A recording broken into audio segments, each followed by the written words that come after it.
छत्तीसगढ़ के माटी लवंगा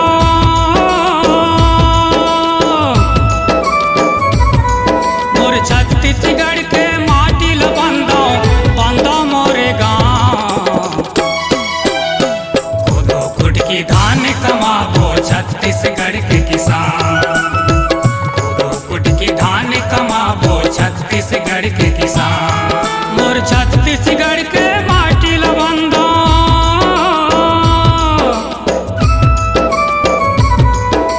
छत्तीसगढ़ के माटी लबंदा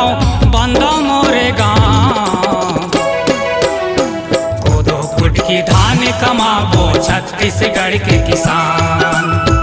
खुदो खुद की धान कमाबो छत्तीसगढ़ के किसान।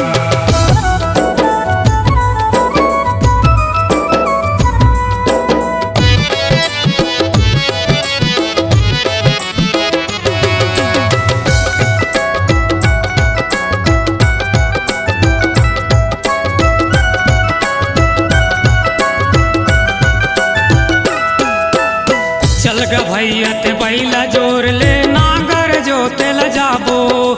नागर जोते ल जाबो रे भैया नागर जोते ल जाबो किस्म किस्म के फसल कमाबो गरीबी ल दूर भगाबो गरीबी ल दूर भगाबो रे भैया गरीबी ल दूर भगाबो चल ग भैया ते बैला जोर ले नागर जोते ल जाबो किस्म किस्म के फसल कमाबो गरीबी ल दूर भगाबो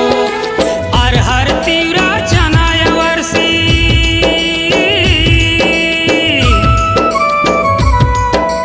अरहर तिवरा चना वर्षी खेत मेड़ में लगाबो खुदो खुद की धान कमाबो छत्तीसगढ़ के किसान खुदो खुद की धान कमाबो छत्तीसगढ़ के किसान।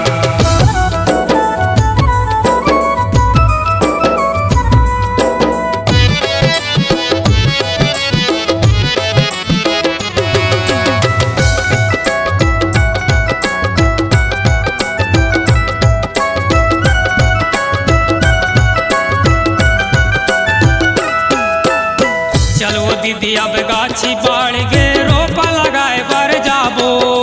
रोपा जगाए बर जाबो दीदी रोपा जगाए बर जाबो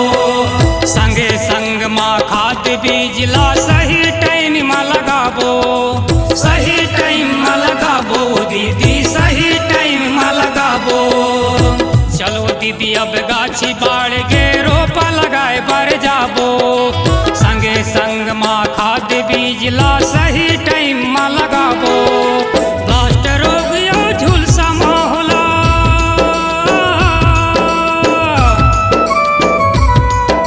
ब्लास्ट रोग यो झुलसा माहौला दवा छिड़क के भगाबो खुदो खुद की धान कमाबो छत्तीसगढ़ के किसान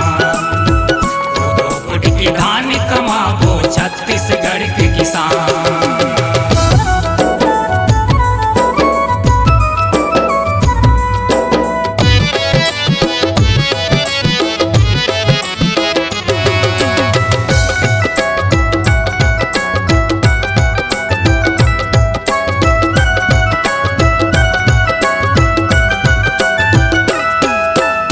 चल रे भैया बतर आगे है धान लुए बर जाबो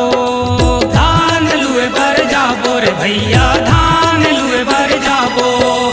तू मिस के हम कट्टा में भर के मंडी में हम पहुँचाबो मंडी में हम पहुँचाबो रे भैया मंडी में हम पहुँचाबो चल रे भैया बतर है आगे धान लुए बर जाबो लू मिस के हम कट्टा में भर के मंडी में हम पहुँचाबो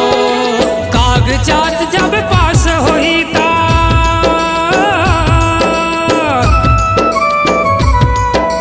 कागजात जब पास होई ता खाता में पैसा लपाबो खुदो खुद की धान कमाबो छत्तीसगढ़ के किसान खुदो खुद की धान कमाबो छत्तीसगढ़ के किसान मोर छत्तीसगढ़ के माटी लवंगा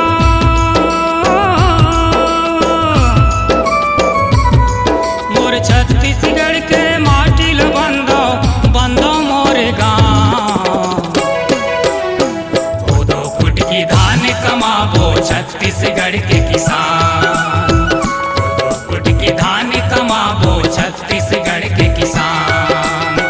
कोदो कुट की धान कमाबो छत्तीसगढ़ के किसान। कोदो कुट की धान कमाबो छत्तीसगढ़ के किसान। कोदो कुट की धान कमाबो छत्तीसगढ़ के किसान। कोदो कुट की धान कमाबो छत्तीसगढ़ के किसान।